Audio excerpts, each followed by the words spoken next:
negative energetic patterns.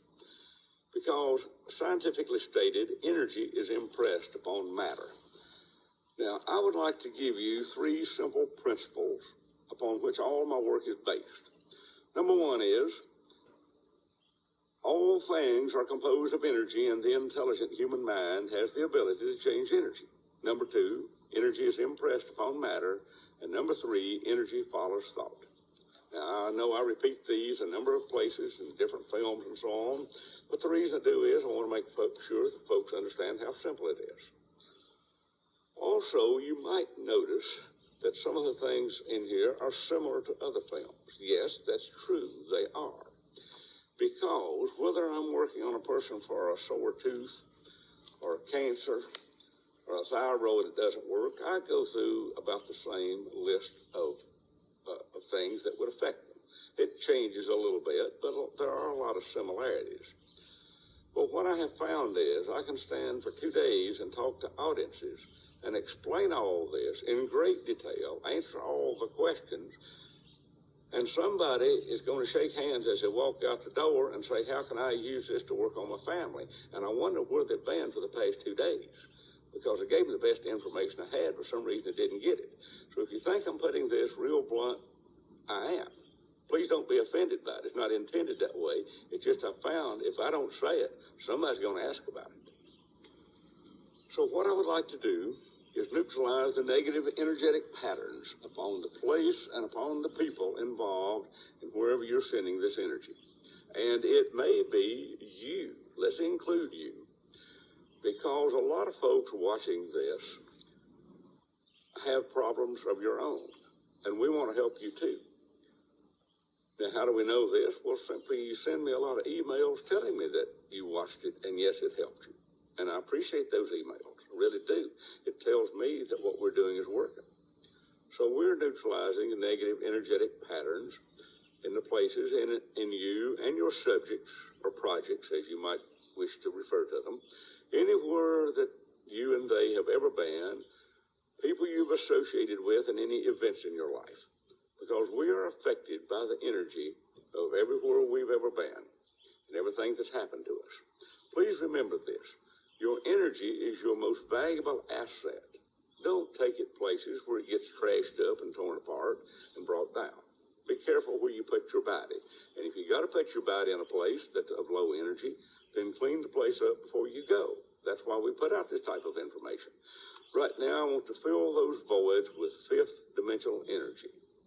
Fifth dimensional energy is not something I can give you a real good textbook definition on, but it is the energy that my dowsing system tells me to transmute all this into.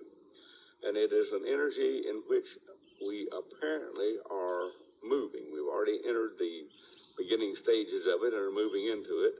And hopefully we are raising the consciousness of people and consciousness of the earth by doing these things. Now, the next thing we would do is to remove any abusive mentalities, beliefs, characteristics, archetypes. There's a lot of names for these things, and they're not necessarily all the same thing. So I try to throw in as many descriptive words as possible here. So I would like to transmute, let's just use that word. Let's transmute all non-beneficial archetypes of abuse, any abusive mentalities, the spirits of abuse, the spirits of torture, the spirits of slavery, any of this type of thing. And let's transmute all this into freedom. Because after all, that's what this is about, is freedom. And the length of time and the velocity at which our instrument moves is a direct indication as to the amount of energy required to correct the problem. And you can see this is taking quite a bit. Okay, and that's done now. Now, did you realize, and I guess you did, that an abuser cannot exist unless they have a victim, and a victim cannot exist unless they have an abuser? It seems that these two classes of people find each other.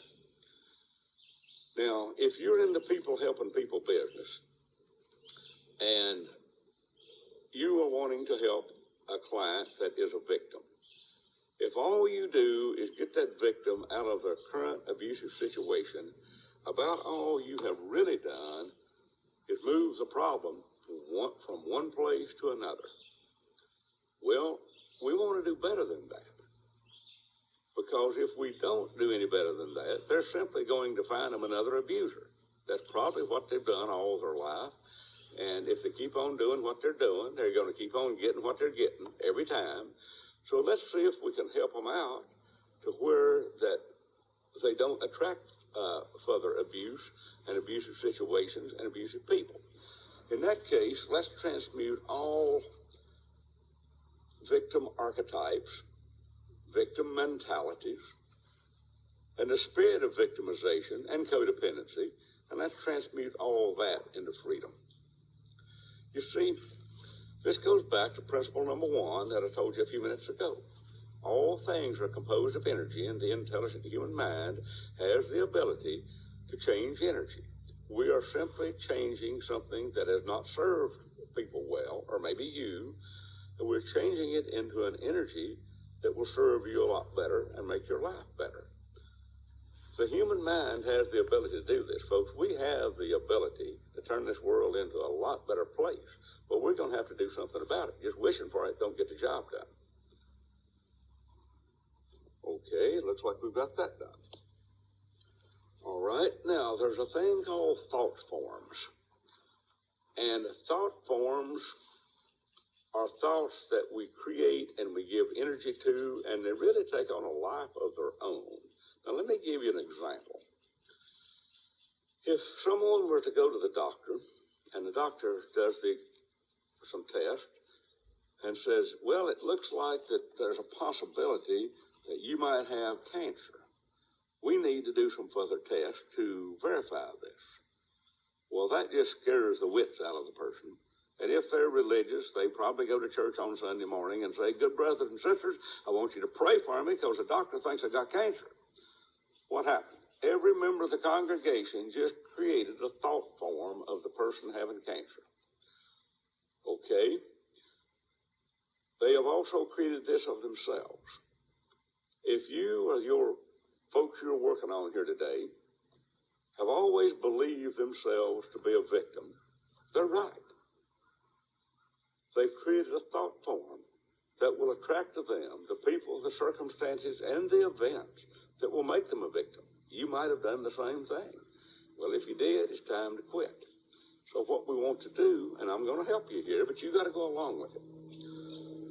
Let's transmute all thought forms of abuse, torture, suffering, anything of that nature, victimization, anything, codependency, into freedom. Now remember, energy follows thought. If you put your thoughts into you being a victim, by golly, you're just wasting your time and mine here today. You got to put your thoughts into being free.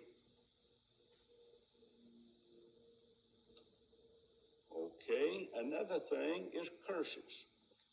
More people than you might imagine have curses upon them. A lot of people did it to themselves. And you might be thinking, well, I wouldn't even know how to do that. You probably don't. You did it whether you knew it or not. Now, there is such a thing as placing a curse upon another person or a place, and all it is an intensified negative thought form. Every time you have ever gotten mad and said, well, I'll be damned, that is a curse upon yourself, and you probably never had a clue what you did to yourself. Okay? Let's undo it. Okay? We want to transmute. Well, first off, let's neutralize. Let's do it this way. Let's neutralize all curses upon you, wherever you live, and the people out there that are being abused, wherever you're focusing this energy, and the places where they happen to be located.